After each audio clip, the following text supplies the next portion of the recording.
Okay, or should I start talking? We all set? We're good?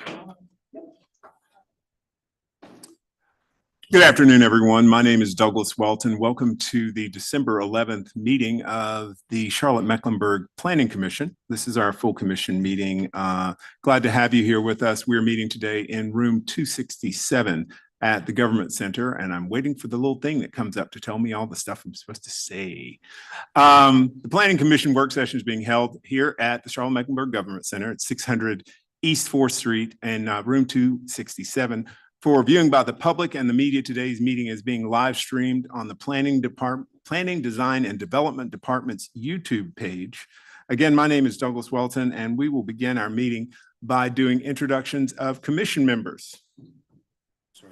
We will start on our left with Mr. Harvey. RJ Harvey, Planning Commission.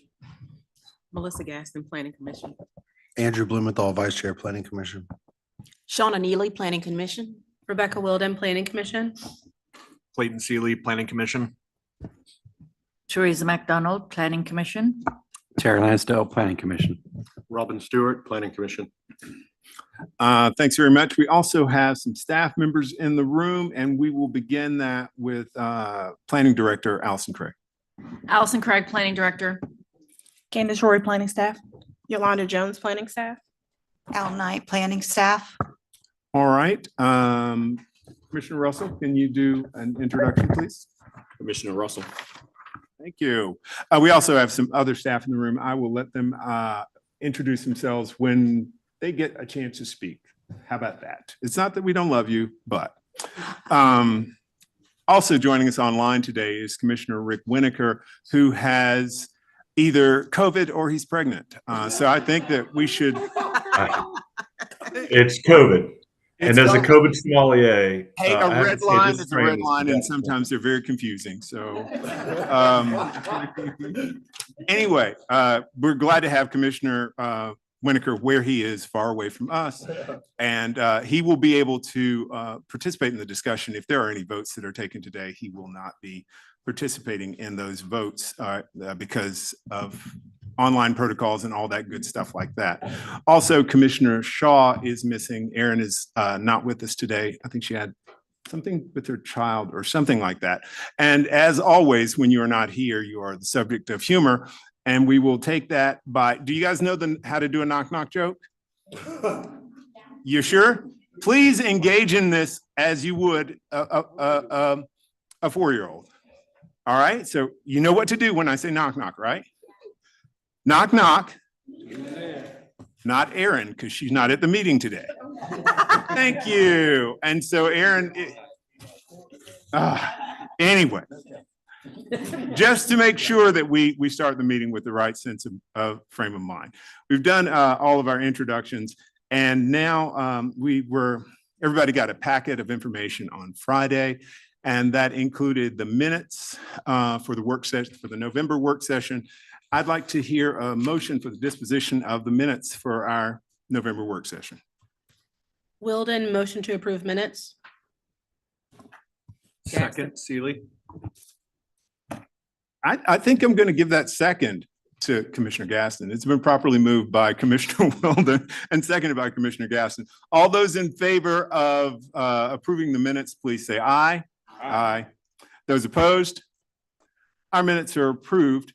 We're going to get right into our business today because one of our speakers has a timeline to get out of here in a little over half an hour. So I'm going to go ahead and get started with Tim Porter, who's the Tree Canopy Preservation Division Manager. And Tim's going to give us a tree canopy update, and we will take a few questions, but he does have a timeline that we're restricted to today. So, did you want to do something? While Tim is getting ready, I would like to defer to our planning director, Allison Craig, who has a special announcement.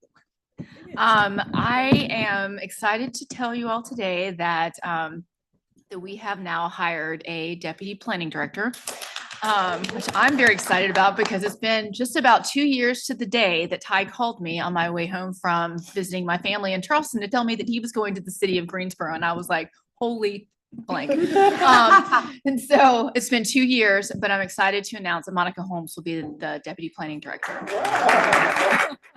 Wow, thank you. So you may know Monica from the corridors work, and she will still continue to be working on corridors. We're trying to figure out exactly what that's going to look like. But it is important to the success of the corridors of opportunity that she still have her hands in that. Hopefully a little bit less so that she can help me a little bit more. But we're still figuring out what that looks like. So just wanted to let the commission know. So thank you very much for the few minutes. Thank you, Allison. Does everybody know Monica? Monica, could you stand up? Monica's been around for forever and ever, and it's good to have her here close to us so that we can gain knowledge from her big brain. So we're excited. I'm excited. I'm excited too. I can't wait to work with you all and get to know those that I don't know well, even better.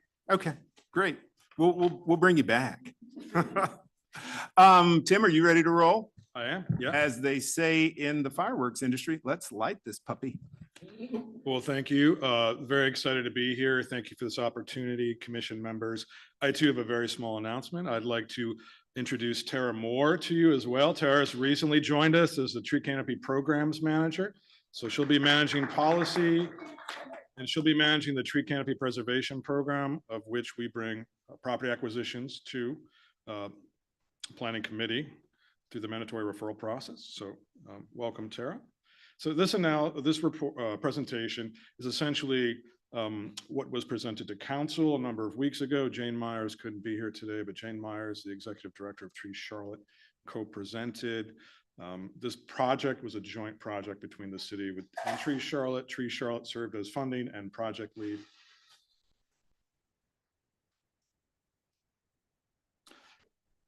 So the canopy analysis is a countywide land cover analysis. And it's important because the data, the results serve as foundation for future policy efforts, for future canopy efforts. Our consultant was Planet Geo.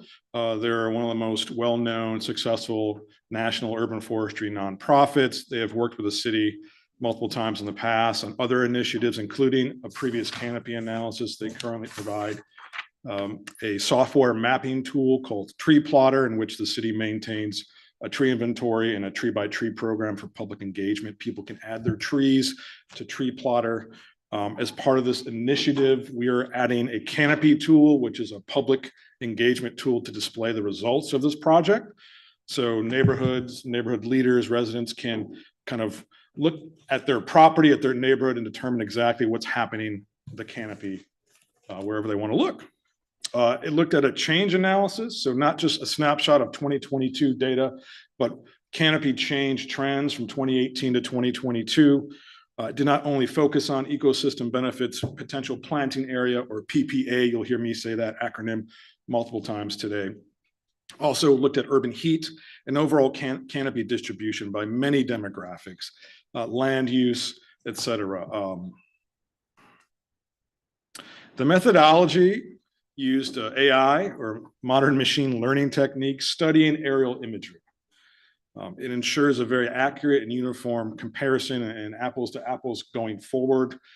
We looked at imagery from 2018 and 2022, and that AI model, I'm a little bit outside my lane here as technical expert, but AI that was used for this analysis was trained on LiDAR imagery. It's trained on aerial imagery and many, many other data sets. So LiDAR is a component of the analysis that served to train the AI tool that studied the images that told us how much canopy we have, how much change has occurred.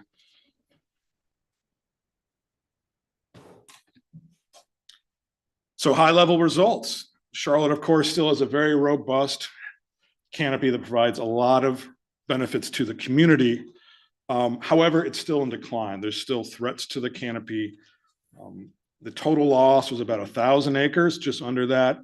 The decline is slower than we previously thought based on the previous analysis that came out in 2018. Our consultant showed us that the efforts collectively, the city, Tree Charlotte, all stakeholders, the county residents are having impact. So there's a better opportunity these days with the technology to study canopy growth which is harder to detect sometimes because it's incremental. Canopy loss sometimes is a big swath of trees removed. Canopy growth is very incremental. We are not on a path to achieve City Council's 50% by 2050 goal. So that's been confirmed multiple times over since 2017. There is 18% PPA. So that's good news. There's opportunities to plant more trees and grow and sustain our canopy.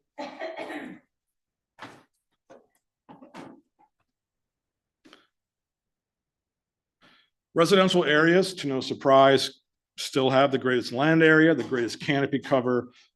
They also have the greatest canopy loss, but also most opportunity, the greatest PPA. Also, some positive outcomes we found were on public property and public rights of way. I'm talking about street right of way here.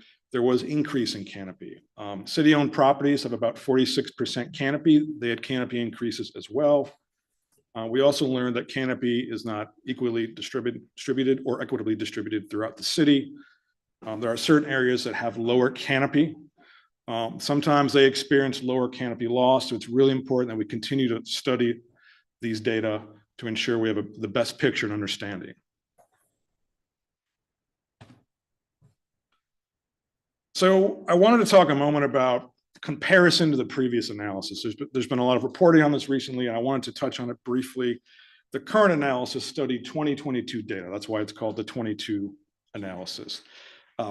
The focus was current canopy, snapshot of 2022, and also a change analysis across many different metrics from 2018 to 2022. And the previous analysis took a very similar approach, focused on current canopy and then the change analysis. And the findings are very different. The findings of our current analysis says we are actually at 47.3 and declined from 47.8. Whereas the previous analysis said in 2018, you're at 45% and you declined from 49%. So at times it's difficult to fully understand what this means. Every methodology, every assessment method is inherently flawed. So we're confident and comfortable in our consultants' results and their methodology. And moving forward, we'll be talking to stakeholders in the community, researchers, to ensure we get a full understanding of what their thoughts are on this change. We want to report out more to council on this as well. And again, this data really serves as foundation for policy work that sets recommendations for canopy goals going forward on multiple scales, ordinance concepts for the regulatory world, and program goals and objectives. It's a critical part of the tree canopy world for the city of Charlotte. So digging back into the results of this specific analysis, decline happened citywide. It's significant. Again, this analysis found it's not declining as significant and quickly as the previous analysis, but if we stay on the business as usual approach, meaning we don't really change any policy, any ordinance concepts, any efforts, the best case scenario per the model in this analysis says 40% cover in 2050, which is very concerning. There are canopy gains. So some positive news was the incremental gains across the city almost offset the loss. The technology, the methodology can detect canopy growth much better now than it ever could. So that's promising. Something that was very eye-opening and gave immediate pause was the fact that not 29% of the city is impervious. I don't think that's really shocking, but only 9% of our canopy covers that area. So only 9% of our canopy is covering impervious surface. That's concerning given the urban heat island temperature issues we have and all the other negative impacts from impervious surface on quality of life. So that's something we're going to pay a lot of attention to going forward, among many other things, but that was a highlight of this analysis. Digging more into city-specific items, if you add the city limits to the Charlotte's ETJ, we're at about 50%. The ETJ alone has almost 63% canopy covered. That makes sense. You know, as development occurs out there and growth occurs, it's often annexed in. I think this group's certainly well aware of that.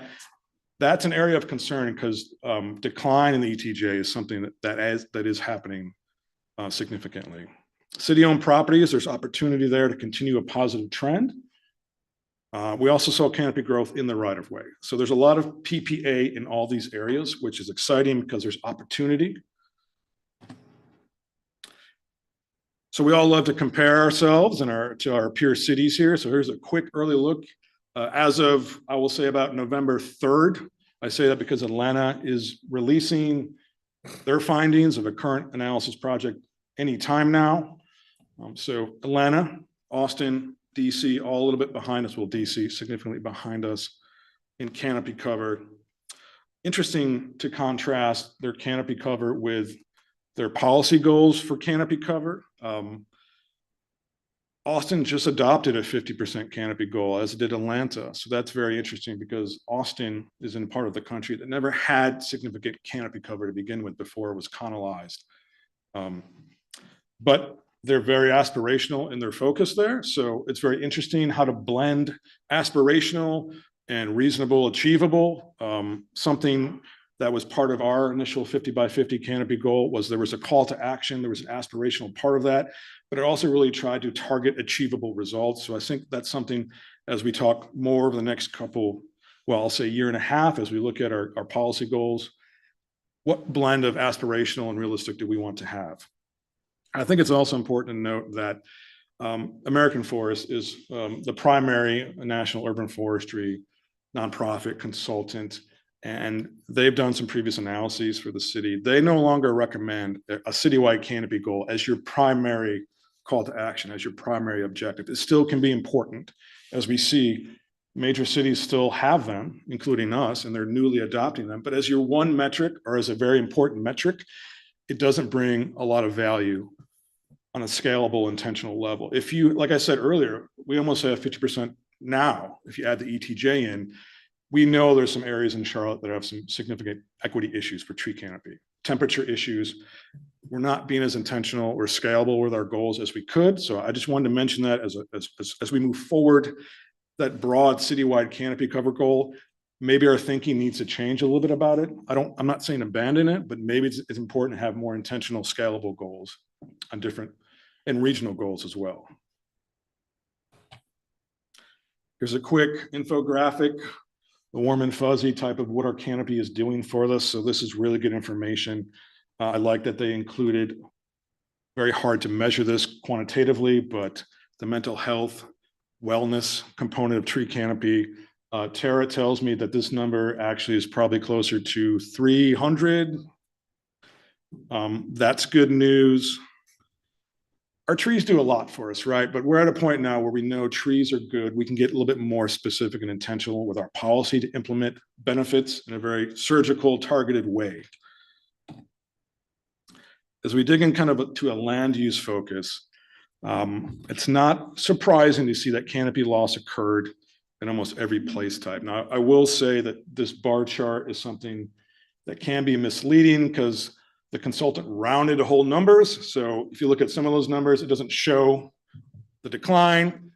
We're likely going to revise this and have decimal points, but in 9 out of 10 place types, canopy went down. Parks and preserves, the only one where it went up. Neighborhood 1, again, residential, the greatest area of opportunity, concern, and efforts could be considered to be something to target here. Digging in a little bit more, let's let that sit up there for a second. I don't want to talk over it too much. I really like looking at the PPA column there, because that talks about opportunity. And so this is not a surgical model, right? This is producing results based on multiple variables of gains and loss. As we move forward into our next efforts, I think we can refine this a little bit more. Yes. Is it possible to move the little camera box on the board to the left side?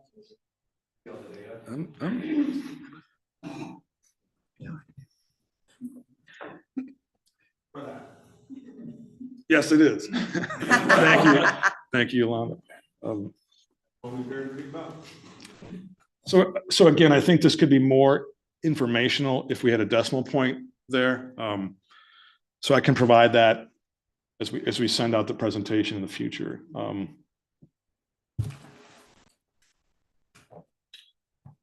The next slide shows, these are not council adopted, but it shows canopy goals in the place types manual that were included in the efforts of the 2040 comprehensive plan.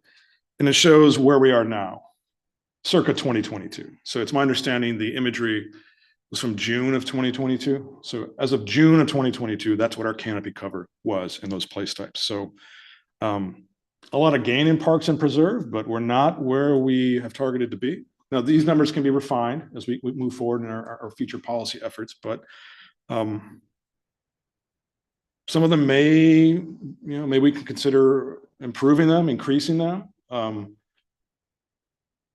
Achievable, I think, is really important, but if we're 1% off, I think we need to understand what that really means, because it doesn't show you area, right? So neighborhood 1, we've already gotten close. There's a range here, but the area, the percentage of the city that is neighborhood 1 is so significant. So we need to have the full context when we're studying this in future policy efforts. Can I ask if the ideal, the upper end of the range, is that tied to 50%? Yes, it is. So one actual is below the range. yes. Generally, during the tree canopy action plan and comprehensive plan efforts, we targeted a sum of these ranges that was looking at 50% coverage. So knowing we'd have to refine that moving forward after we had more data. So I do think there's opportunity to potentially nudge these up, some of those maybe significantly. But finding a way to do that where we can reasonably project and measure what steps could be taken to do that. Just a quick reminder, if you have a question, please turn your mic on so everybody in the world can hear you. Thank you. So NPAs, neighborhood profile areas, these are based on census block groups. They're customized for Mecklenburg County to a degree, but they are very much based on federal census blocks. Here's some data related to canopy cover. The darker the green, the higher the canopy, and we could see that it's not distributed equally. We know that there's canopy issues here. Some of this is density related. Some of this connects to historical practices like redlining. There's some work to be done in these lower canopy areas, and I think we should look into that on multiple scales to figure out the right path forward. But again, it doesn't make sense to have a 50% canopy goal if we know that certain parts of the city are nowhere near that, are in the 16 to 25% or possibly even lower. I'm not talking about putting trees on the runway, of course, out at Charlotte Douglas Airport, but that's always going to be a pretty bright color, low canopy. But areas in uptown and urban core neighborhoods, red line areas, those might be areas we want to really look at equity and canopy and have some strategic policy focused. And again, PPA, potential planting area, we're looking for that. There's opportunity. This is a map I find hard to really wrap my head around at times because I'm a little bit colorblind. So if anyone else needs this in a different color scheme, we can provide that. But as you can see, canopy loss, unlike the last analysis, which had very concentrated pockets, was distributed citywide and sometimes in major batch NPA areas. Again, all these areas had growth on some level, but the net loss gain is reflected here. The darker the orange, the more canopy loss, the darker the green, more growth. You can see that there is ETJ significant canopy loss related to development. There's also aging canopy loss in some of these urban core neighborhoods, in addition to development and other property owner decisions and other variables. But the report for this analysis was about 40 pages, and we have endless GIS data and spreadsheet data. So all this information will be made public very soon. We're still reviewing final project results. And of course, we have to coordinate with our partner, Tree Charlotte, before it all can be put out there. But the report is out there publicly on the city website and Tree Charlotte's website. This is the same map. It's just talking about gains on the left. Most NPAs gained canopy. But when you look to the city of Charlotte and specific areas in the city of Charlotte, there are some concerning areas of grouped NPAs of just widespread canopy loss. And certainly there's some acute areas as well.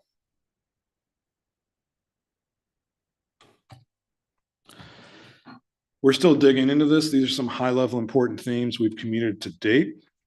Technology and methodology is evolving greatly in our society, and this is an area where it's really evolving at a light speed type of timeline. We'll continue to look at the best approach and techniques to study this data to provide foundation for policy work. This confirmed our canopy is still robust. If you think about our peer city slide, not the only way to measure our canopy, but it does show we still have a high, robust canopy. American Forest ranked our canopy about 6 or 7 years ago as one of the top 10 in the country. I still think we're in that realm, but there's some work to do because it's declining. Again, 50 by 50 is attainable. So I think that's some really positive news, is that 50% is attainable. If you dig into the report, the efforts to attain 50% are significant, planting tens of thousands of trees more above what we do now. Again, this model is high level. It's a course model. It's not a surgical, but we can refine that. The effort to get to 50% by 2050 is going to be great and significant. It may not be 31,000 trees as it suggests in the model. I think that's just to maintain where we're at now, but it's going to be a robust effort. So we need to think about that as we're doing new policy work to decide what direction we want to go. Equity is something we want to focus on. We need to focus on. The impervious findings come to mind. There's a real concern that only 9% of our canopy is covering impervious surfaces. There's real opportunity and urgent need to look at that moving forward, among many other things. And again, additional analysis is needed. If I were to go back to an earlier slide about comparing 2018 to 2022 analysis, the 2018 analysis had secondary analysis. So we had the high level analysis results. We took that data and studied it in a much more detailed way in the Tree Canopy Action Plan and the comprehensive plan effort, and produce much more broader, deeper results to support stakeholder and community engagement to get policy recommendations to council for adoption. And we'll be doing that here as well. And again, really hitting on the impervious for a potential focus area, not the only one, but just an idea to look at in the future. And here is a response from an ordinance concept perspective that came out of the last canopy analysis. Through the Tree Canopy Action Plan, we found in that analysis, and we're still seeing that now, is most of the canopy loss was occurring in residential areas on an incremental lot by lot approach that supported the new heritage tree requirement, increasing tree save to 50% across the board for single family subdivisions, and the requirement to plant street trees for infill development now. But we can be more intentional going forward. So I'll be happy to report back out in the future as we jump into future policy work. So immediate next steps, we're going to dig in more, review, and get a better understanding of what this data means on a high level and a boots on the ground level, consult with local and regional canopy partners and stakeholders to get their thoughts on the data, to get their suggestions and feedback, report out more to council, and determine what additional analysis is needed. As I said, this data is coming, so we'll report out to council and the community soon, provide access to that data. And next steps include what we're currently terming Tree Canopy Action Plan 2 or TCAP 2, which would really look at additional analysis and updating council's 50 by 50 canopy goal and urban forest master plan. Also have policy recommendations for the comprehensive plan. So that is planned to take place in calendar year 24. Again, this data is going to serve as foundation for all that policy work. And that's where we're looking to go. Thank you for the opportunity to be here today. If you can take a few questions, we've got a few folks I'm going to go with Commissioner Wilden first, then Commissioner Winokur, then Rhodes. Anybody else? And Lansdale. Let's go, Commissioner Wilden. Awesome. So based on the data that you presented, are you saying that dense urban infill helps save the tree canopy? No, what we found in the previous analysis and this analysis seems to support that trend, is that canopy loss was occurring in great numbers on incremental infill lots. So in response to that, the city recommended to council and was adopted in the UDO new planting and preservation requirements targeting not just those areas, but specifically targeting residential infill. So it's an opportunity where we need to have greater strides in planting and preservation to slow the canopy decline in those areas. Okay, yeah, it just looks like the data said otherwise, but maybe I just need to dig into the full report. Commissioner Winokur, are you unmuted?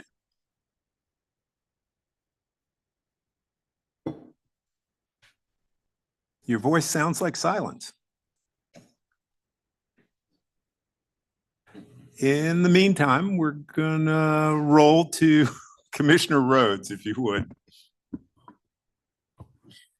Thank you for the presentation. My question goes back to, you made a statement about us being more intentional about our policies, our city policies and procedures when it comes to the tree canopy. What are those ways that we can become more intentional about it? And then further, as you talk about the percentage that we have of canopy that's left, so 50%, 47%, what does that look like from a resource standpoint? What is the basis for saying, what is our drop off? If we were to have 20%, that would be a deficit and we would not have clean air to breathe. But what is your basis for comparing that? And how do you plan to incorporate those aspects when it comes to percentages to drive home policies with the city for initiatives for to save canopies? So to answer the first part of that question, I think there were great strides taken by council in the comprehensive plan to take very intentional steps. I think we can improve upon them. So at the completion of TCAP 2, I think that's a great opportunity to have a holistic approach, a comprehensive approach to look at policy, regulatory policy and concepts, programs, partnerships, to be very specific on different scales. There's some broad city scale policy objectives currently in the comprehensive plan, and there are some neighborhood scale goals. We looked at canopy cover objectives for place types, which is a couple steps in that right direction, but I think we could take it, for example, there's planting a stocking level goal right now. And what that is it's a goal to have a certain percentage of all plantable spaces along streets and greenways and pedestrian paths having a tree. Like, that's very intentional and very specific. I think if we could take as many of our policy areas in that direction during TCAP 2, make sure they're reasonable and attainable, I think that's the best approach we can take, working with partners to better understand the data, get more data to inform those discussions, to recommend to council. As far as the second part of your question, it's difficult to really know if there's a threshold of if we descend below a threshold where we get into critical air quality or climate issues in different place types and different neighborhoods.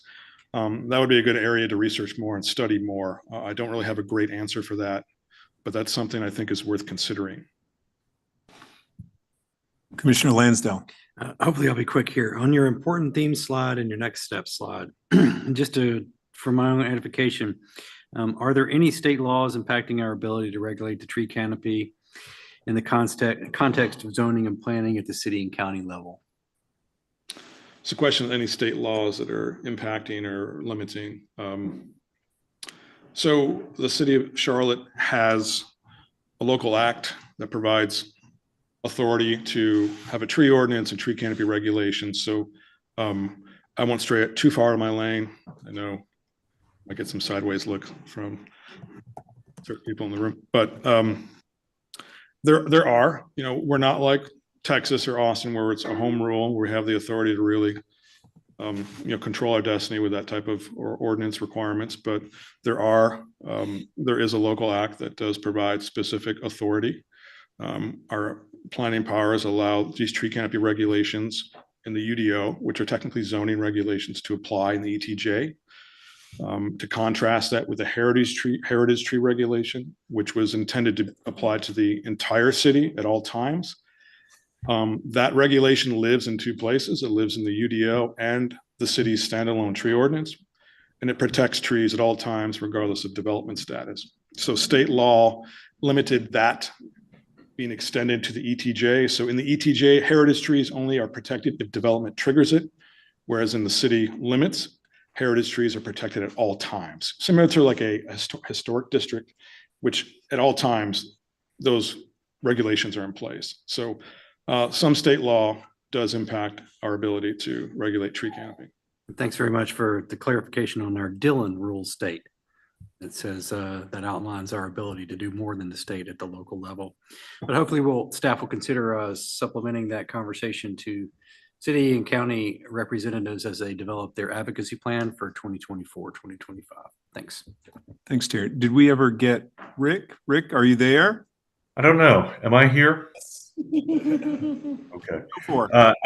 I had to restart the thing. And so I missed the answer to Commissioner Rhodes's question, which was but I briefly wanted to comment that Tim's shop has been incredible with partnering with neighborhoods. It's been several years, but we had a very successful partnership in Chantilly, and very much looking forward to engaging with the city on all levels. So I encourage people to stay tuned and definitely engage with the city on preserving our tree canopy. Thank you. Thanks, Rick. Are there any other questions in the room? If not, I have like a blitz of questions, and hopefully they're like easy to answer. Well, Andrew has a question before I answer my blitz. Thanks, Tim, again for the presentation. Just a quick one. It was not too long ago, we had a mandatory referral. It was an acquisition using fees in lieu that had accumulated up to the point that you could actually buy something, right? Yes. And I know that those are, at least attempted to target those in the areas where the fees are coming from, right? So That's correct. are there more of those teed up? I would imagine that that's one of the primary strategies for tree canopy growth, right? And at least preservation. But what do you see, let's say in 2024 and beyond, in terms of additional acquisitions with that money? And are there any other sources of funding for those?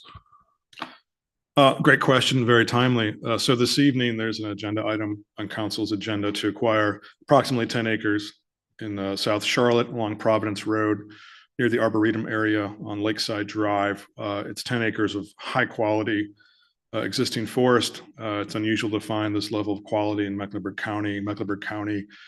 Natural Resources staff, Catawba Lands Conservancy, City Stormwater have all been out there and very surprised at the quality. So we're seeking council approval this evening for that property.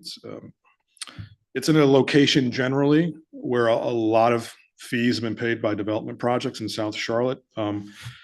That option, that the program allowed fees to be paid in some cases based on the previous growth framework of centers, corridors, and wedge, which at this point we're not using going forward, of course. So one of Tara's chief tasks moving forward is looking to reset TCPP. That's the program that acquires land to better align with current policy set forth in the 2040 comprehensive plan. Equity is a big focus. Of course, we're going to maintain some geography goal of acquiring land in proximity to where those fees have been paid by developers. We also have two more acquisitions coming. We have a 43-acre property in East Charlotte on Rocky River Church Road that will be coming to council likely in early February. The two acquisitions I talked about both came to mandatory referral process through the planning committee. We also have a much smaller property in the Sugar Creek I-85 corridor of opportunity geography on North Tryon, right near Eastway. It's approximately an acre, but it's in an area where there's been stark canopy decline. And the playbook for the corridor highlights TCPP, more specifically the Urban Arboretum Trail, which is part of TCPP as a goal. So we have 3 acquisitions coming forward right now, one this evening. No, that's great. Thank you. And just as a very quick follow-up, once those acquisitions go through, assuming they do, right? Given that they're being acquired for tree canopy preservation, is there any sort of programming anticipated kind of in partnership with Parks and Rec, or is it more just functioning as kind of a public entity easement or like conservation easement? We've talked multiple times, and we're currently talking now with Mecklenburg County Park and Rec to partner in any way we can for acquisition or long-term management. So I think there's a great opportunity to partner with them. It's also mandated by the comprehensive plan. So our goal is to have these properties all publicly accessible at some point. As we acquire them, the Urban Arboretum Trail, which targets smaller properties in more urban dense areas, that has a placemaking component that we work with our Urban Design Center folks to activate those spaces. But the larger tracts of land, the best approach we could take is maybe finding a way to partner with Mecklenburg County to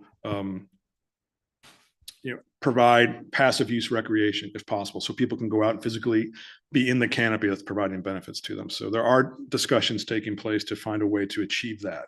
Right. No, that's perfect. I appreciate it. I'm thinking along the lines of, it'd be great to have soccer fields or whatever, but then you have to cut down all the trees to do that.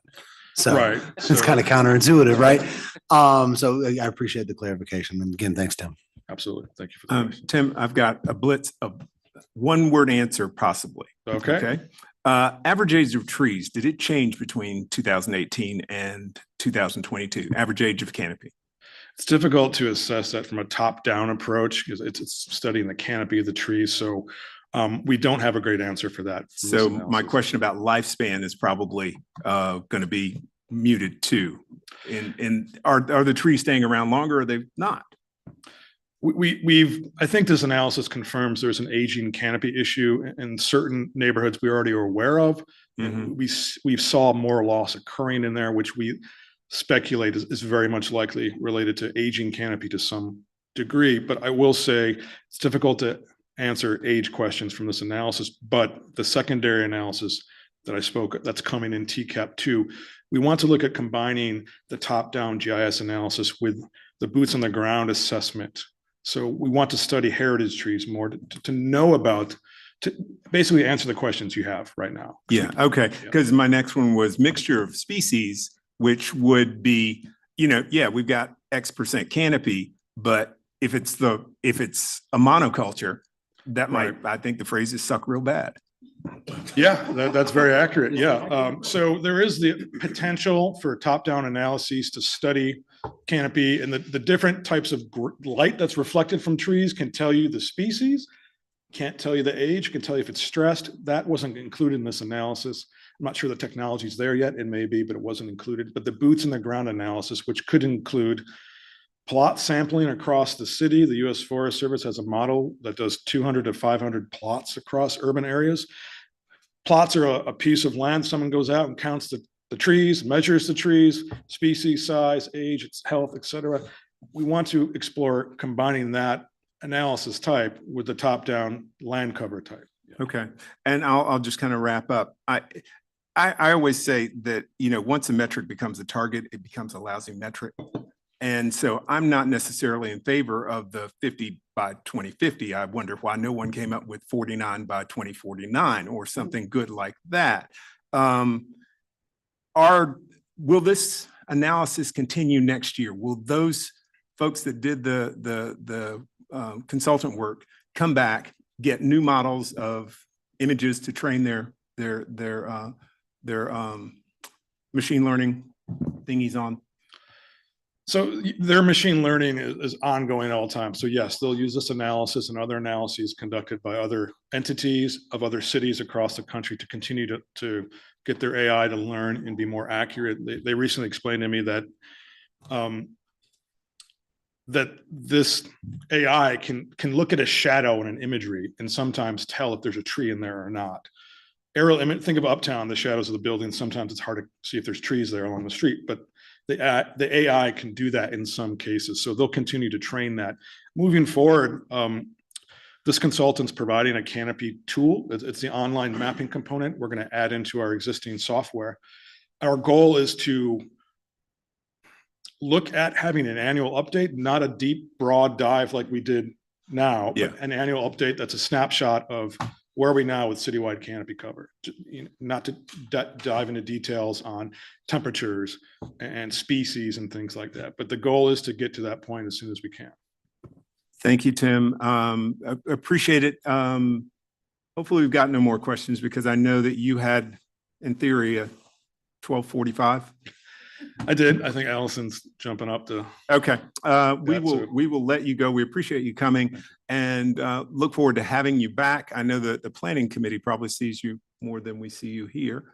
But thank you very much for the presentation. And Tara, nice to meet you. You can come back anytime too, if you'd like.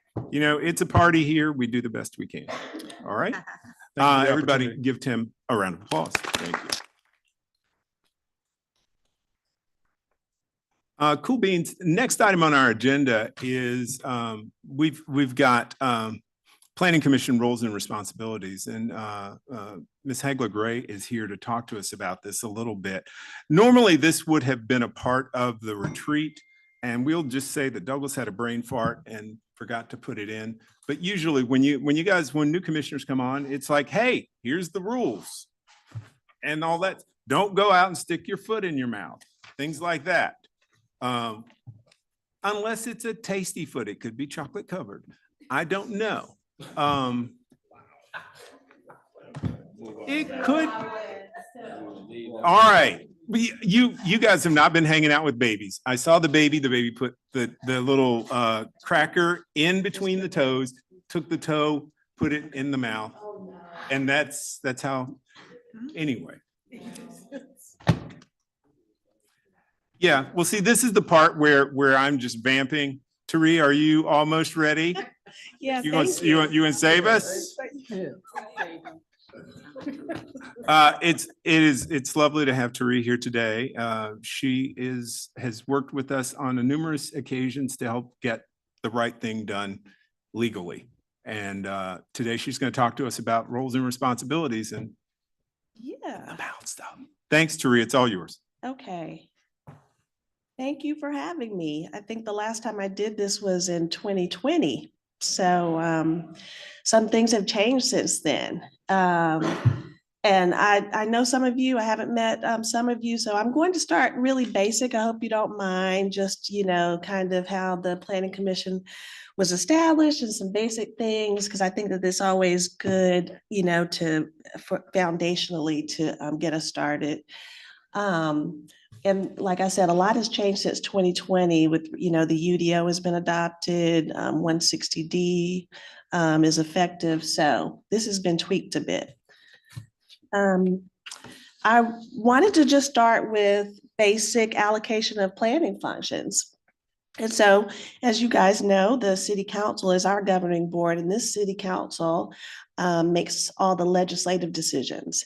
So adopting ordinances and amending text and making policy statements and also appointing you all, these advisory bodies. And in smaller jurisdictions, sometimes governing boards serve as a planning board.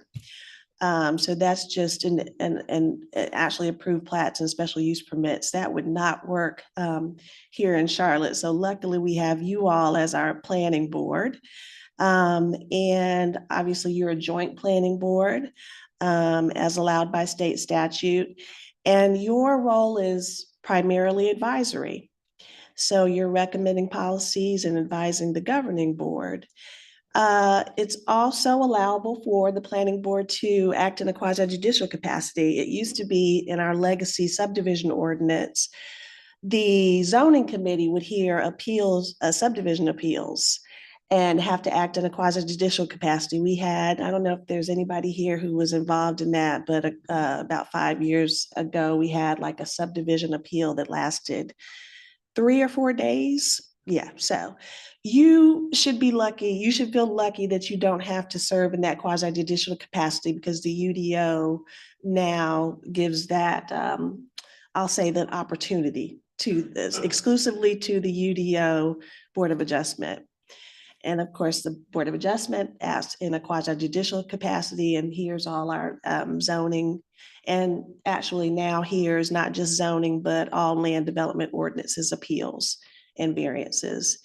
And last but not least is the staff. They're obviously the most important part of the planning functions. The staff makes all the administrative decisions, issues the permits, and initiates enforcement. Obviously, staffs you all, and basically keeps the city running. That's how I like to see it. So the Planning Commission as the advisory board. So your role is to consider public input and bring a professional and technical expertise to the making of land use decisions that will impact the community as a whole, so that you can advise the governing board appropriately. And there are a number of, I guess what you would call authorities for how the Planning Commission governs itself. As I said, 160D became effective in 2021. The interlocal cooperation agreement, very old document, but you're guiding, that's your beacon, right, Candace? And for everything that you do. The Unified Development Ordinance obviously is now in effect. You have your rules of procedure. Council policies govern you, as well as open meetings law. So let's go to the interlocal cooperation agreement. It obviously provides for the composition of the commission, number of members, terms of office, officers, duties. And then it also sets out the responsibilities of you, the full commission. And primarily, you are reporting to the governing board, you are reviewing planning and zoning activities. And the interlocal does allow you to enter into contracts with the concurrence of governing bodies. And you may make reports to other bodies on any matters within your authority. You can also serve on other appointed boards, sorry. So the Planning Commission, you all serve on 2 subcommittees. I believe you start, does everyone start on the Planning Committee? So you start on the Planning Committee and then you rotate to the Zoning Committee. So they start you out relatively easy and then they dunk you into the Zoning Committee where you have so much work to do. You have to attend all the council zoning meetings and then have another meeting and make the recommendation to the board. Very intense. But so the Planning Committee itself, you know, we had to jump into action when we adopted the UDO because the Planning Committee's responsibility is to make recommendations with respect to area and comprehensive land use plans. And then, of course, the Zoning Committee makes the recommendations to the City Council with respect to rezoning petitions and zoning text amendments. So 160D, as you all know, because you have to do this every month, requires that there be a consistency statement for every rezoning. And this statement has to be in written form and advise being the opportune word, because that's what you are doing for the City Council, whether the rezoning is consistent with the comprehensive land use plan or not. And I think all of you probably know that even if a rezoning is not consistent with the plan, that doesn't mean that the City Council can't approve it. What is that face, Douglas? Okay. Okay. Well, 160D says that they don't have to take your advice, but many times they do. They're relying on your advice because you are the experts and you have reviewed a lot of times in more depth they have and obviously heard the recommendation of the staff. And so they are relying on your recommendation. So I just wanted to go back to the purpose of zoning regulations in general, because I think that that's a good way to start as to, you know, what you should be doing when you are reviewing either policy or rezoning petitions. And the main thing is we've all heard this, and it's very general, just to promote the public health, safety, and welfare. But then 160D goes a little deeper and talks about other public purposes that should be considered. And those are, and they're outlined in 160D.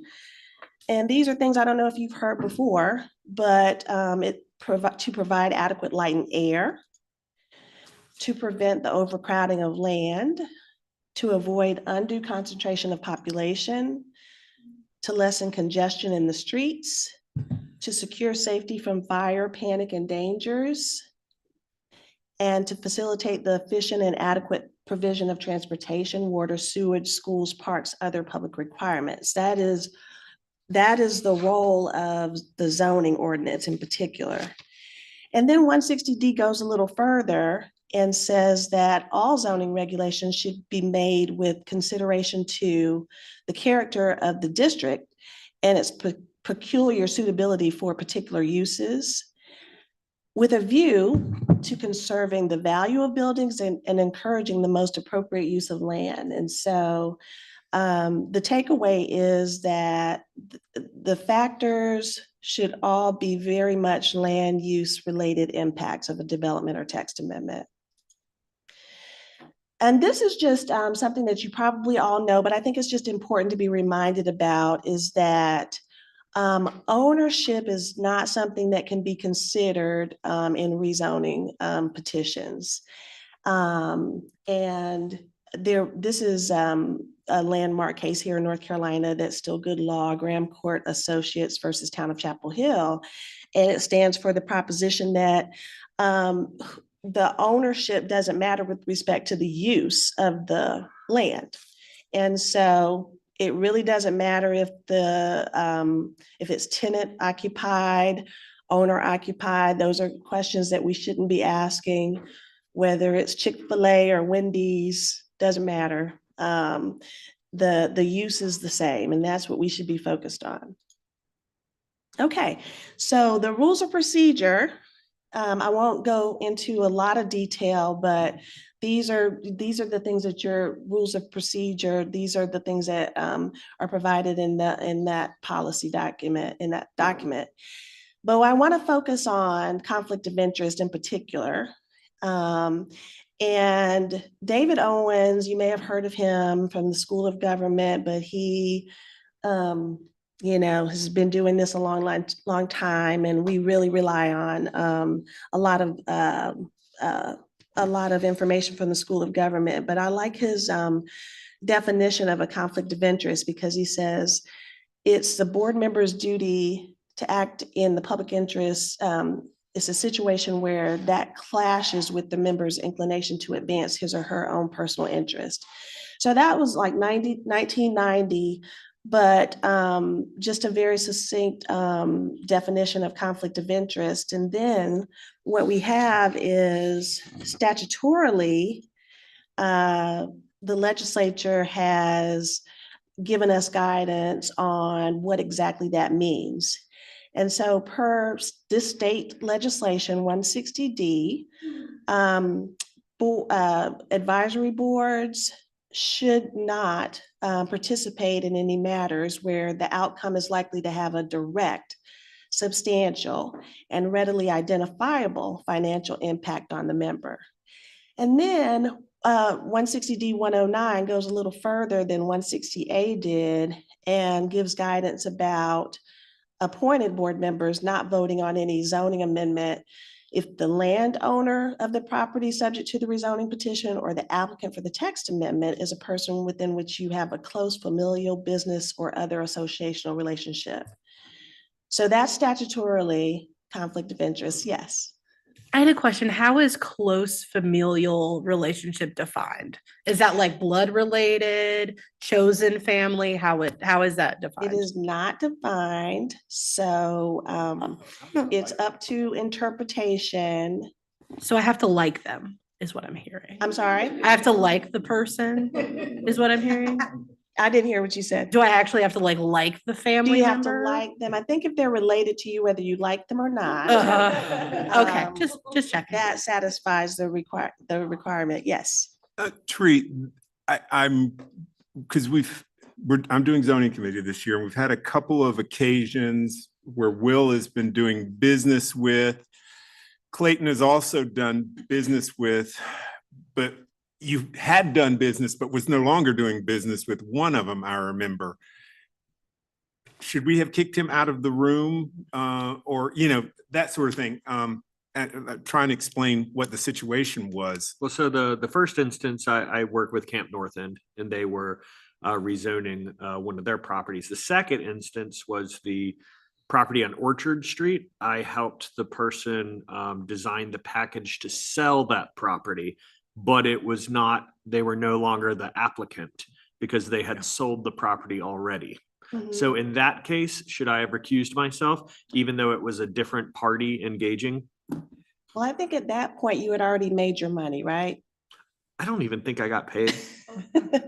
Because I think you always need to go back to the direct No, I think I got paid. I'm financial good. impact, number one. Okay, all right. Okay, so are you going to benefit from financially from the decision? That's the first step. So it doesn't sound like you would have. The close familial business or other relationship, it sounds like if that person was no longer the applicant, then you likely did not have a conflict with that. But those are the two, that's the. Yeah, I feel like we basically understand, and I feel like we've been good about this year with everybody, but I don't want to, that second one with yours, when I read that, I was having one of those iffy moments. So I feel clear. That, like that was a great question, Rebecca, because it is it's probably going to be scrutinized on a case-by-case basis, obviously. So I think it's just a good idea to just disclose it to the commission when you think, it may be an issue. And that's always a good idea, to just disclose it and let the commission maybe make a decision, or contact our office, contact me, and, we can talk it through before you have to make that kind of decision on the fly. But I think that I think that the fact that the legislature decided to add this second sentence about appointed boards means that something has come up where they wanted to clarify that. Okay. Yes. Actually, I do have, because I see associational relationship. So I am on the board of the NODA Neighborhood Business Association that also gives opinions on the rezonings that happen in that neighborhood. Should I recuse myself from any NODA area rezoning? So the association would not be the property owner or the applicant, right? So that's what you have to take that into account. So likely not, because that's not the party that's requesting the rezoning. Okay. Okay. All right. So I wanted to just go back to the UDO and how the UDO basically just falls in line with what's in the state enabling legislation with respect to the responsibilities and duties of the Planning Commission. I'm not going to read that because you guys can look at the UDO yourselves, because all it does is give you the same authority as the state statute. But the UDO also just repeats the same information that's in 160D. Okay.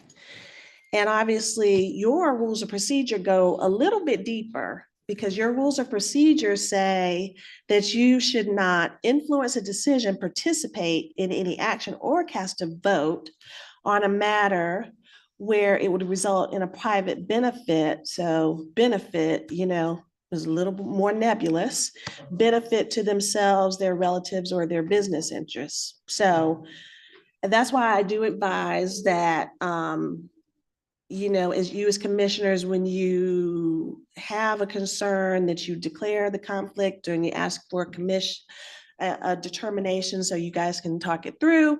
And because you don't want to participate if there's a possibility that there could be a potential conflict. And it affirmatively requires you to leave the chamber and not participate at all, because you should not be influencing a decision. Maybe you're nodding your head or winking at people, you know, whatever. No influence at all during those considerations. Terry? Yeah.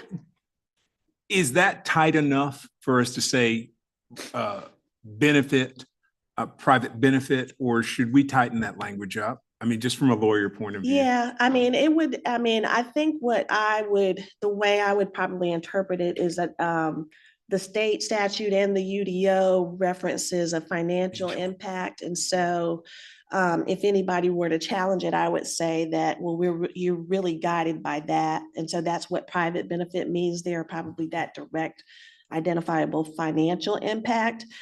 But if we're ever amending the rules of procedure, then that may be something that we could consider as making the language parallel to the state statute and the UDO. Okay, thank you. So I wanted to talk a little bit also about the new code of ethics policy that was amended in March of this year. It's a really, excuse me, lengthy policy. So I advise you to go on the city clerk's website and read it for yourselves if you haven't. Because the council, really went deep with respect to what they're expecting of their appointed board members. But so, as you can see here, and I won't read it all, but I think that what you can understand is the gist is that they're asking all board members to make sure that they're balancing their public interest and their private interest when you are making decisions. And it refers to, because you are appointed, you are have an ethical obligation to conform to the an obligation to conform to standards that warrant the trust of the mayor and the city council, and I guess the county commission that appointed you. And I love this language, as an attorney, I don't love it. I'm being facetious, but you must find your own conscience the touchstone by which to determine which conduct is appropriate. So good luck with that. Good luck with that. It also goes a little further and talks about how you should be feel free to assert your policy positions and opinions without fear of reprisal from fellow board members or the public. I've not seen you all in action. I don't know if there's reprisal in this room when people represent their opinions, but hopefully not. Okay, that's not in accordance with this code of ethics. Do you do that, Dennis? Do you chide people for? No, we only make fun of people when they're not at the meeting. So that's Okay. that's Don't it. Don't do it. But I have a question here about asserting your public opinions. Okay, because I want to be more public on social media, but they won't let me. Kinda. No, I've been cautioned to be careful about that. So how does social media fit into this? Well, how did you know that was my next slide? Oh, yay! Okay. I'm psychic that way. Thank you. All right. So since the last time I did this presentation, well, what was happening then was Donald Trump was on Twitter, and there was a lawsuit that was filed that basically challenged what he would do was block folks who were making comments contrary to his position on social media. And the court determined that because he was using his social media account in his public capacity, that it was a public forum, and then it was subject to First Amendment protections. So that he would not be able to block folks. And, it just made us very conscious that you have to be very careful when you're using your social media account in a way that could be perceived as an extension of your office as an appointed board member. So if you've got a personal account, you should not be using your personal account to make announcements about, official responsibilities or actions, or your positions on matters that are coming up, are being debated by the Planning Commission. And you shouldn't be soliciting the public's views about matters that are going to be before the Planning Commission, because that's what the public hearing is for. Okay, so, and you can't just label the account as personal and then do what you want. Okay, because courts will look at how you actually use the account and how you administer it. And so, like I said, you can't discriminate. So the reason that that's important is because you can get yourself in trouble because you can't discriminate about who's talking once you open yourself up to a public forum on social media. Does that make sense? And just recently, the Supreme Court in October is heard and will be deciding a case in it rose from California, where two school board officials were monitoring their account and deleting posts that they did not, agree with, or folks who were repetitive posters on their accounts.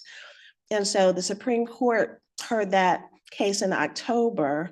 And the challenge is a First Amendment challenge, that this is a public forum.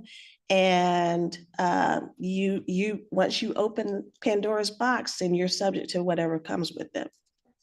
Okay. So I don't know what anyone is doing. This is actually the same, the same slide that I used in 2020. It's just that now the Supreme Court has ruled that what Donald Trump was doing was unconstitutional. And now there is a pending challenge against two school board officials. So I think the court is pretty concerned about how we use social media as public officials. Thank you. I'm glad that I was prescient and was able to see that you were going to do this slide. Are we the only people that are concerned about this? I'm sure the rest of city council and everybody else is concerned about this. It would be great if we had, if I said, oh, let's do it like X is doing it. Mm-hmm. And then we could all be consistent, because, I'm a little bit leery about my social media, but not everybody at the table is, and et cetera. So it's interesting that you say that, because I was just reading something about, okay, well, what should you do? Because obviously social media is here to stay. So should you just, you can't just ban folks. And it can't be this arbitrary, just really be careful. So guidelines might be helpful. But I think that we would have to take the lead of the city council. I'd help out on that if they ever wanted anybody to help out on that. Just saying. Just because I want to, but I'm not gonna, but I want to, do things. And so anyway. Yeah, guidelines would be helpful. Yeah. Okay, thank you. So I just want to clarify, because for instance, while the trees presentation was happening, I live tweeted the whole thing. So because I have a much higher engagement rate than the city of Charlotte, and it's an important thing to actually get out there, should I not do that? Because it is public information that I think is very valuable. And I'm not giving an opinion. Yeah. I'm stating what the what's presenter happening. said. I mean, it's already being streamed. So But 3 people joined. I'm sorry. 3 people joined. Okay. Well, I would think, just on its face, probably not a problem to live stream it. I mean, that's how we started with, if you all remember when the class of council members came in, I think 2016, 17, we weren't streaming at all, and they insisted. And I think Braxton would live stream from the dais, the meetings. And now we are live streaming ourselves. So, you know, a better course might be to link them to the city's live stream of the meeting. If obviously you have followers and you want to let them know that this is happening so that they can be informed and engaged, and that's the whole purpose.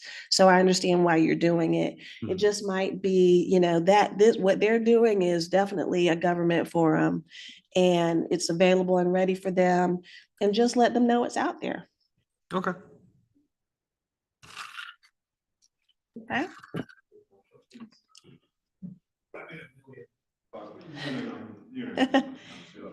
And I'm available to, yeah, I know we only have limited time, so I'm available to talk if you have specific questions. You know, just let me know. Okay, so that's social media. And then the consequences, I just, you know, for conflict of interest and ethics violations could be that the court could invalidate an action where a commissioner engaged in that during the process, because what we get challenged on, a lot of times it's very hard to challenge us on substance. So we get challenged on process a lot of the times. And so we don't want to hand anything, right? So there are consequences. And also, I guess there's an opportunity for a commissioner to be sanctioned in some way for violating the ordinance, and that would be up to the commission. All right, Candace said that you guys were going to, that she provided the new city attendance and reappointment policy. I'd had this in my presentation, so how much time do you want to do a review? Yeah, 5 minutes? Okay, and so this is the new attendance policy that's going into effect on January 1. And you may have, you know, this was adopted in August and you guys may have been tuned into it, but what hasn't changed is that you have to attend at least 65% of the regular and scheduled and special meetings of the body, of your body. And now excused absences shall not count toward that 65 attendance requirement. And members shall be permitted up to 3 excused absences per calendar year. And these are the circumstances in which you may be excused for your absences. Please note that the absence request should be formally made in writing via email to both the city clerk and the board staff advisor. Would that be Candace? Would that be you, the staff advisor? Within 1 week of the date of the missed meeting. Okay. And any absence that doesn't meet the above criteria would be considered unexcused. Okay. And then this is the same as the former attendance policy. Well, the one that was approved in March. On January 1, any member who fails to attend at least 65% of the meeting shall be automatically removed. And if you're not serving an entire calendar year, it'll be proportionate for the time that you serve. The reappointment changed a little bit. You may be eligible for reappointment if you attend at least 65% of the regular and special meetings of the body. But you shall automatically be removed for failure to attend any 3 consecutive regular meetings of the body unless an absence is deemed excused under the above criteria, the criteria from the previous slide. So remember that. And you must attend at least 50% of the meeting. And the Board of Commission follows the same attendance policy for Planning Commission appointees. So that is the new, I'm not gonna go into open meetings because that's my time, but maybe we can talk about that another time. It's we're making sure you're in compliance with open meetings. Yeah. We'll have you back. I do have one question, if we can get that in, Commissioner Lansdale. Sure, just want a quick clarification for 75% of the regular and special meetings. Mhm. So can you give us some guidance on what special meetings are, or is there? Yeah, special meetings would be meetings. I can go to one of the slides to help you with that. Special meetings would be special called meetings. So you have your regular calendar that you adopted. And any special meeting or emergency meeting would be just that. You something where you'd have to, it wasn't on the regular agenda, and there was like 48 hours notice of it. That's a special meeting. So it's something that's not on your regular adopted calendar. Thank you. Terry, we have a special meeting in January. The ULI workshop is a special meeting. Okay. Okay. Does anybody else have any questions real quick for Terry? And go ahead, Courtney. I have a quick question. And hello, it's good. It's good to Hi. see you. Quick question about when it comes to tuning in remotely. What does that look like from a percentage perspective? Is that considered absent, or is that what does that look like for us? Yeah, I'm looking at Candace. It's absent, right? It's considered an absence because in the ethics or the appointment policy that was adopted in March, the Planning Commission was excluded from the list of boards and commissions that would be allowed to meet remotely. So you are not allowed to participate remotely. It won't count towards your attendance. What did we do wrong to be excluded? It has to do with some language in the interlocal agreement. That's what I thought. Thank you. We good? Clayton's got last one. So if two commissioners tuned in to a meeting, an informal meeting via Zoom, and two were in person, would it then not be a public meeting or not need to be a public meeting? It would not. Thank you. Did that happen? Oh, okay. Ask it for a friend. You can't go through, you go around. Thank you, Terry. As always, wonderful to have you. If we have more questions, and I suspect, like I said, Clayton and I are gonna have a conversation, we'll come back and ask. We Okay. just need to I just want to make sure we're all clear, because I had just joined the board when that thing happened 5 years ago, so I don't want that. Okay, my pleasure. Thank you. Cool. Thank you. Thank you. Next up on our agenda is community area planning update. Kathy, you're up. And I don't know if you got the whole crew or It's actually Catherine. oh, okay. This is it. Miscommunication. Oh, okay. Well, unmiscommunicate. Not useless. Isn't that what they always say? And I can shorten this if you guys still need time for the other agenda. Please do. What's my ballpark? Yeah, it's not that I don't love you or anything, but we've got a half an hour and just need to move through. 7 minutes? 5 minutes? You know what? I'm gonna take 5 and the over will get us to 7. So you're in there, just whatever. Keep this short. Well, it's been a few months since I've been here, but you're all familiar with community area planning. So I'm going to skip ahead to, I'm going to skip our overview. Let me say that. Where's the?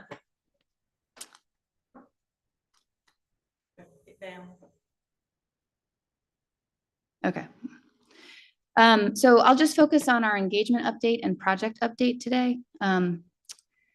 So as you recall, we've adopted a comprehensive plan, and community area planning is the next step in putting that vision into action.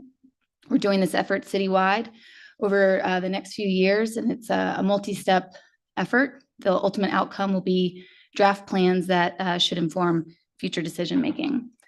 In terms of engagement, we set out at the beginning to be equitable and inclusive, and we outlined a range of tactics that we would use in order to do so. We have been able to meet our commitment and engaged on the constant, coordinated, and collaborative front. You can see here some numbers for our constant efforts.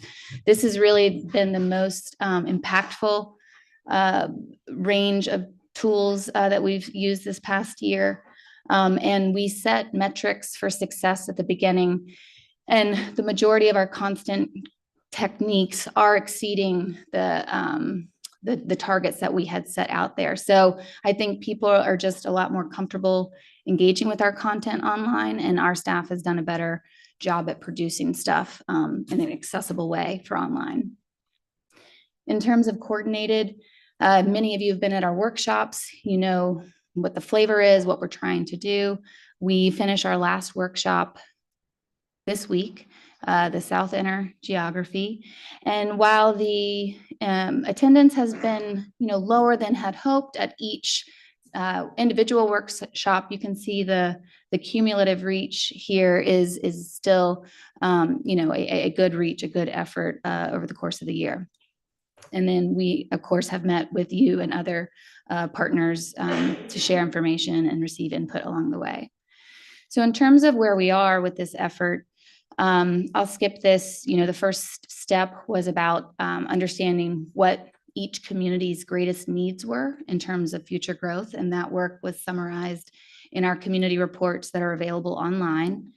And then phase 2, which is about creating great places, began in April, and again, will conclude this week. And so as a reminder, the objective of phase 2 is to confirm or recommend refinements to the place type designations within the 2040 policy map. And what we're trying to do is make sure that the place type designations, meaning those colors on the map, meet or address each community's greatest needs for the future. So their needs for better access to housing, jobs, and goods, and their need for reduced environmental impacts. So that's really been the lens with which we've been reviewing the place type designations this year.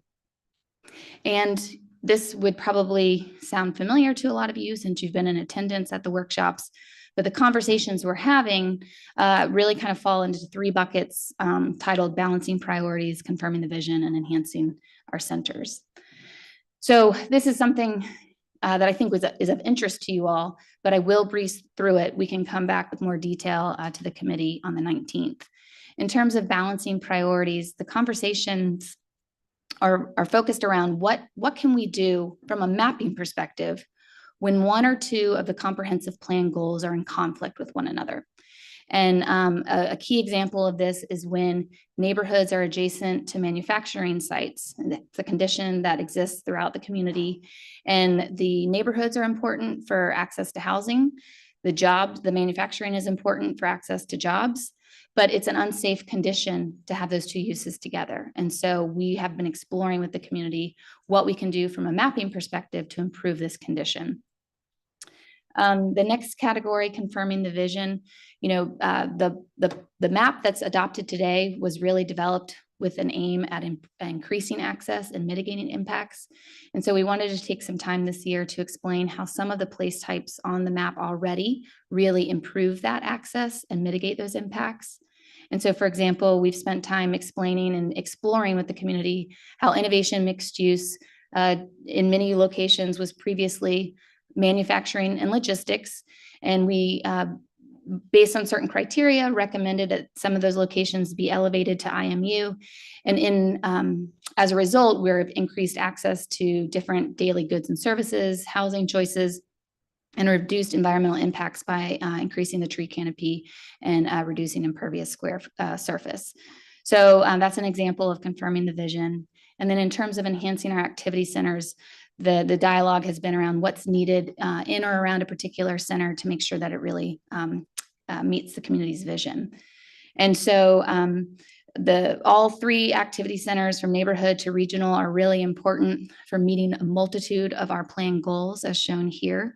But we realize not all of them function as that.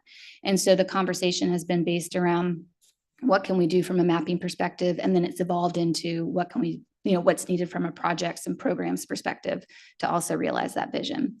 So that's, if we were to summarize the conversations that we've been having this year, they would fall into those 3 buckets. And we suspect at this time that the outcomes are kind of falling into these three levels of change. The balancing priority conversations, there's really no clear mapping change that we can take. And so we will continue to explore those conditions and those needs in the next phase of the project. In terms of confirming the vision, the community in general agreed with the vision and supported that. There may be instances where they suggested a tweak or a refinement to the boundary of a certain place type. So that's a small change you might see. And then in terms of enhancing activity centers, this is where you'll probably see the more substantial map refinements. There are some parcels that will be recommended to be absorbed and some boundaries that will be refined. So just, kind of an expected outcome of what this year's conversations will be. And then as a reminder, we will release the draft revised policy map in February of next year. It'll be out for public comment, and then public comment will close in June as we move forward with the rest of plan development and into public review and adoption in 25. So as a next step, we're moving into phase 3 next year, and we'll be really focused. The conversation will focus on our partners, CDOT, others, as we talk about projects and programs that are needed to support the map and ultimately the vision to become more equitable. So more information to come about what engagement looks like there. And in the meantime, if you have images that you can share of your community, we're looking for some images to populate the area plans. And a reminder, all content from this year is still online until the end of the month. I know that was quick. Thank you, Catherine. Does anybody have any questions, quick ones to get? I have 2, so anybody else got any? Commissioner Lansdale. A quick one. You had mentioned, if you go back 2 slides, about one more. There we go. Working with CDOT in the coming months to support the vision. What's our role in that? Can we be a part of that? Is that part of the process, or is that going to happen between staff and CDOT? So we are working with our partners. CDOT's just one.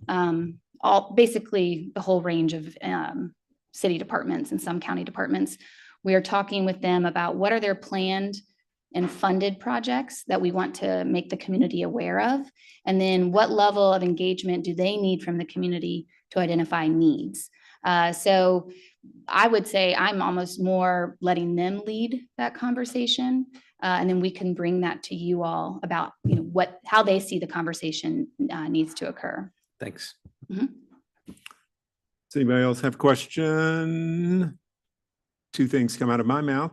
First, the draft policy map, February. Mm-hmm. How does that play with alignment rezoning stuff that is nebulously 2024, 2025?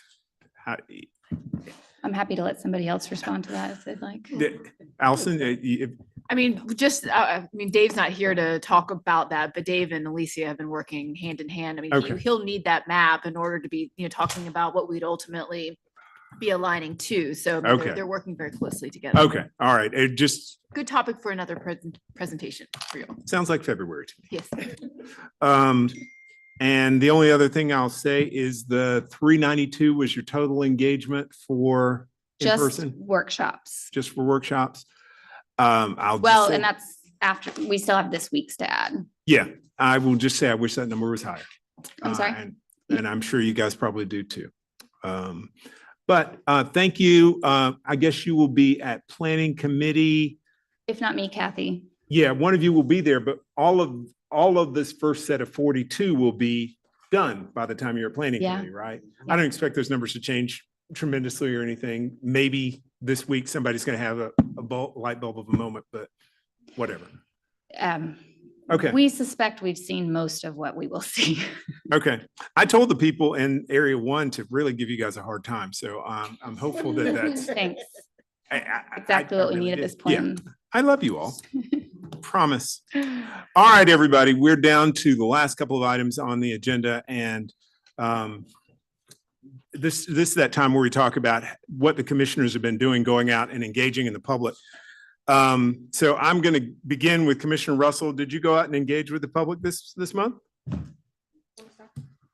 That I did. So I'll be joining the University City Partners Planning and Development Committee. So I'll be working with them hand in hand on planning an area. That's great. I was up there, I think the day after you were, so I knew something was up. Oh, did I skip over one? It's on the screen. It's on the screen? We're gonna come back to this. I wrote an annual report last weekend. It's beautiful as it appears in this document. All right? It was sent to you as an attachment. It is a beautiful document. Look at how the colors guide your eyes to the place you need to read. Comma. Does anybody have any comments about the document that you got this weekend? Was it okay? Did I say something stupid? Robin, you got something? No, I wasn't going to say you said something stupid. I thought it was very helpful for me personally. Okay. Provide a lot of context on where we were and where we're going, or Okay. where we are and where we're going. So thank you. It was a good read. Thank you. Anybody else? I only had typesetting comments, but Typesetting comments? I don't think so. yeah, that's it though. Well, send them to me and I will, you know what? This has to be put into a form. That's a form thing that I'm not happy about, but I didn't say that out loud. Oh, so never mind. Yeah. I withdraw my comments. I possibly will just send this to people regardless of what I have to send as a form. Anybody else got any comments? I'd like to hear a motion about adopting this annual report and to be presented to, is it just going to city council?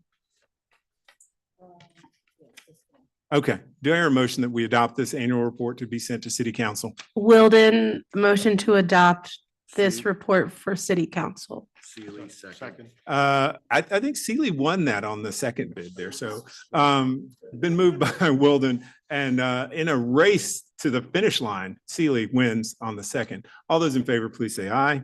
Aye. Any opposed? All right, there are no naysayers. Now we will go on with what people did in terms of relating to the public. Commissioner Harvey. Yes, interacted as a follow-up actually from our presentation from Parks and Rec last month with Parks and Rec staff, as well as some of the communities that it's going to be impacting as far as CIP. Great. Commissioner Gaston. I took the month off. Thank you. And we appreciate you for that. And we know that next month you will double up and make us all look bad. Commissioner Blumenthal. As far as I can remember, no specific kind of organized meetings, just a lot of conversations, both individually and in small groups with neighborhood leaders, community members, and also members of the real estate and development community about appropriate ways to provide feedback on UDO issues that we can actually, as planning commissioners, do something with, in the sense of don't just come and whine to me, but provide something tangible, and then we can work with that. Thank you. Commissioner Rhodes. I had the pleasure of attending the community area planning meeting for Inner East at Veterans Park. It was awesome. I was able to take my teenage daughter, my 13-year-old daughter, who was not dragged there. She wanted to be there. She had a very delightful conversation with Kathy, and we found out that in the summer, sometimes they have planning committee meetings with younger individuals. So she may be able to join that, but she had a lot of questions. She was very intrigued. And I think the people as a whole there were very intrigued and they had excellent questions. So it was great. I wish that my schedule would allow that I would have been able to attend more, because it was very insightful just to see the community feedback. And it helped me as a commissioner as I move to zoning in my time, to have insight of what the public wants without doing anything that's conflict of interest, is what Therese said. So, but it was very insightful. So I look forward to phase 3. Thank you. Commissioner Neely. So this month, nothing real organized or, carried out, just continuing the education and the conversations with the community. Thank you. Commissioner Wilden. Wilden, I did a lot of follow-up for some of the rezonings that were happening with community members that I reached out. And then I was my usual fabulous self. We would expect Yeah. nothing less. Exactly. Commissioner Sealy.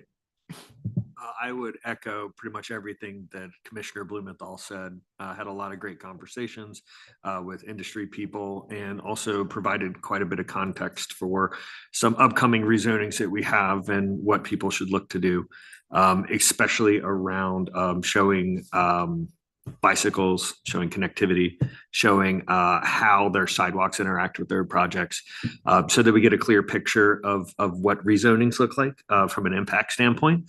And then beyond that, I've pretty much done something every night for 4 weeks. So I can't wait until the new year. So people will about leave me alone for a little bit. Commissioner McDonald. I also attended the East Inner Community Area Planning at Veterans Park, and we had in Derrida, we had our holiday party and with guests from Trees Charlotte, very apropos to today's presentation. They are working to find some neighborhoods to partner with for tree care and tree canopy maintenance. That's it. Thank you. Commissioner Lansdale. With the leadership of our chairman, have reached out and begun having conversations with the South Park area partners regarding their transportation plans in the new municipal service district.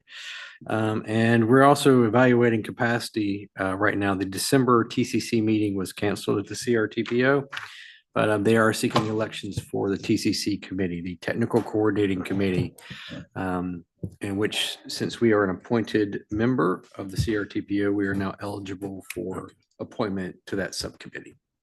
All right. Thank you. Commissioner Stewart.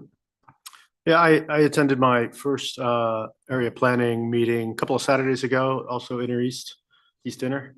Not hugely attended, I think 6 or 7 people there, but they were very passionate. I think my meeting was scheduled for 45 minutes. I had to leave at the 2-hour and 15-minute mark as I had other things on my agenda for the day. But it was echoing your remarks. It was great to hear what's on people's minds. A lot of passion, a lot of expertise, frankly. So it was great to see. Thank you. Commissioner Winokur, are you out there? I am. What did you do? I also attended that same East Inner meeting that was just described. As he said, a lot of passion. He might be referring to me. I don't know, because planning staff appropriately needed to shush me after I was going off on a long rant. But it has been a consistent engagement with members of Chantilly North, Commonwealth Morningside, and Plaza Midwood regarding what are the right answers when it comes to transportation safety. Also, am being called into the office, so to speak, by CDOT this Wednesday. I look forward to that occasion, and we'll report to my commissioners what we discussed. Thanks, Rick. I'm really pleased with what happened with Rick because it was a direct result of our zoning meeting last week, and we had some questions that needed some further explanation, and that was great. And I've got a couple more ancillary announcements, and then I'll do mine. Commissioner Rhodes. Just quickly, so I'm always recruiting people from Leadership Charlotte to join the board, or at least have it on their radar. So I'm going to do the same thing here because I think it's been very beneficial for me as a commissioner to go through the process of Leadership Charlotte. The applications are now open. So please submit your applications, please. If you need the link, I can send it out to the group, but just Leadership Charlotte, I think it's leadershipcharlotte.org, I believe. But please, I would love to see more of us. We're planning this city, and it's nice to know the history of the city, which is very rich. So just put in my little unsolicited plug in there. Commissioner Blumenthal. One thing I forgot to mention that's going on right now, and I think deserves a little bit more attention. I attended actually 2, let's say, community-led meetings about this NCDOT train cleaning station that's about to go into the Gold District, or hopefully only potentially go into the Gold District. I didn't really contribute much because I don't know, kind of to Reed's presentation earlier, how much or how little to get involved with that. But there are some people out there that are trying to, let's just say, put as much information and as much attention and as big of a spotlight on this as possible, because I think objectively, that's probably not the highest and best use for the goal district right now. So, so again, if you'd like to learn more about that, get involved. I am directly connected to the people trying to do some of that work, and I think that as many allies in that as possible would be great. Thank you, Andrew. I will do mine real quick. I met with the folks at South Park Partners. They are working on their vision plan and South Park Community Partners. And they talked about one of their tent poles was mobility. So that is the connection that I made with Terry. And you all anybody who's been in the room with Terry when we're doing a rezoning knows that there's one person that is an expert about mobility and transportation issues, and that is our Commissioner Lansdale. I also got to go hang out with University City Partners the next day, and interesting work that's going on up there. There was a vision plan that was brought to this commission a couple of years ago, but it was a pretty thick document, and the new director is trying to figure out what's good and what's less than good. Will and I are going to have a conversation about his new appointment offline, because I had another conversation that I thought of you. Also during this month, I got to meet with the director of Canopy, multiple listing service here. So I got a little bit more information about what they do and what they can provide. I also spoke with Deb Ryan, who was a former chairman of this commission, and got some good insight from her. And next week, I'm hanging out with one of the members of the Elizabeth neighborhood. Are they Elizabeth Community, I think? Whatever, Elizabeth Community, their land use group, to talk specifically about some of the things that we talked about in the community area planning for East Inner. Was that where we all were? I did a couple of those, and this week I'm doing the 3 for the inner or whatever we are, South Inner. That's all from this side. Did you guys enjoy your book last month? The Happy City? Yes. Did you at least watch the video? I did watch the video, and you should watch it if you haven't done it. Do so. It is fantastic, and it completely changed a lot of things about how I see Charlotte. So Yeah, I thought that was a very good one. I tried to listen to the book on tape. I said I tried. I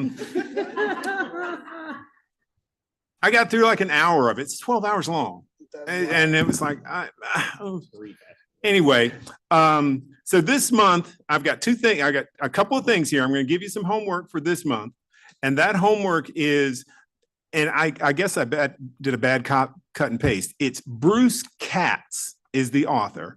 And there's a link there for YouTube for a video he gave, or a talk he gave a while back. But he wrote a book called The New Localism.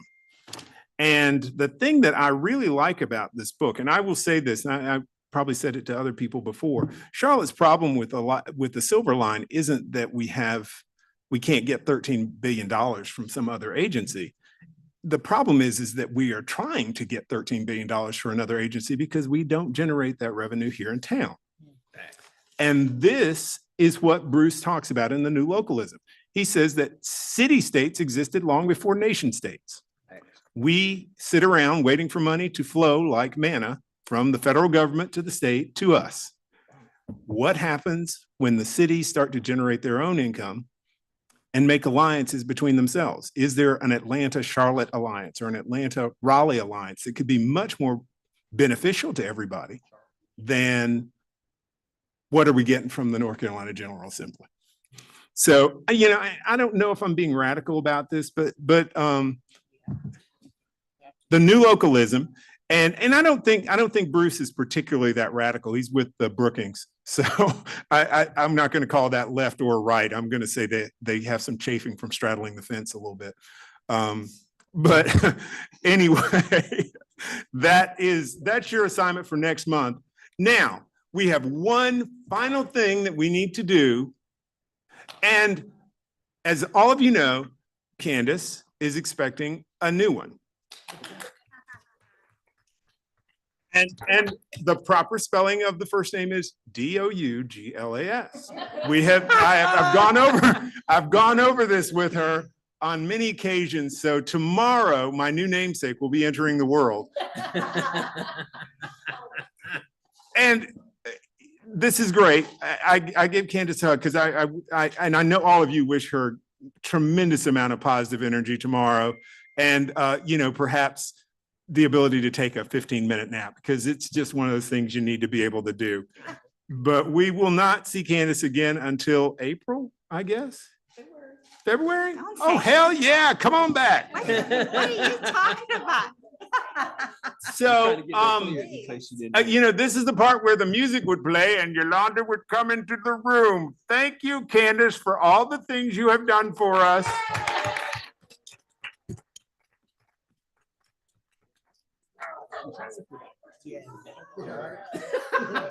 They're for kids, not for adults. Thank you. Candace, would you like to say anything? I sincerely appreciate this. This is extremely thoughtful and nice. I will definitely Use it. yeah, of course, use it. But no, I will definitely, of course, miss the meetings on Monday, which is why I came in today. Everyone's like, are you coming in today? Of course I'm coming in today. I have planning commission. So, but no, thank you so much. I really appreciate it. And thank you for the positive energy and the kind words. Yes. And The correct spelling. the correct spelling. And I will send pictures. Yeah. I mean, by the way, you can change the baby's name up to a year. I just. Okay. Thank you. Whatever. Thank you. I went out with somebody and she changed her baby's name on day 364 without her husband's consent. Yep. You know how you spell that? Divorce. All right. Guys, do the homework. I really do enjoy Bruce Katz. Do the homework. I think we're going to call this a meeting. Do I hear a motion that we adjourn? Motion to adjourn, Wilden. We will stick a Second, fork in Seeley. it. I will see you all next month. And also remember, we have a special meeting on July 10th, which is the urban plan meeting. And I'll be January 10th, excuse me. To be added. Yeah, it's to be added. It's on your agenda for today, but